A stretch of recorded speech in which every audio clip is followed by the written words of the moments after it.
আরে বাবা, কতদিন বাদে এলে গো।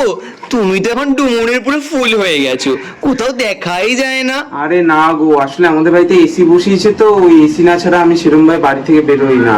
খুব ল্যাদ লাগে, তার মধ্যে এত গরম বাবা। এই গরমে তোমরা এসি বসাওনি?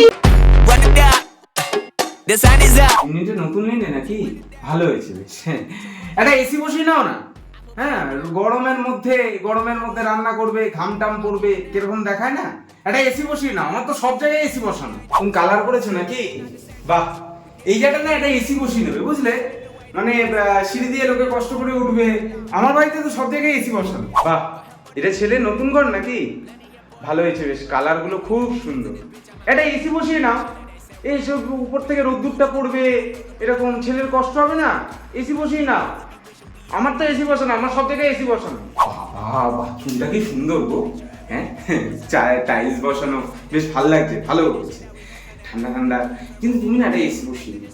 হ্যাঁ, এই গরমের মধ্যে এই হাগার সময় যে ঘামটা পড়ে না, খুব ইরিটেটিং ব্যাপারটা। আমার তো সব জায়গায় এসি বসানো। তোমাদের ছাদটা কিন্তু বেশ ভালো হয়েছে, বেশ সাজানো গোছানো এই জায়গাটা। হ্যাঁ, কিন্তু খুব গরম। আমাদের শ্বশুর বাড়িতে এই রোদ্দুরের সময় না বড়ি দেওয়া শুরু করেছে, বুঝলে তো? তোমরা এক কাজ করো, খুব গরম তো, এই ঠিক এই জায়গাটা না তোমরা একটা এসি বসিয়ে নিও। আমাদের বাড়িতে তো সব জায়গায় এসি বসানো।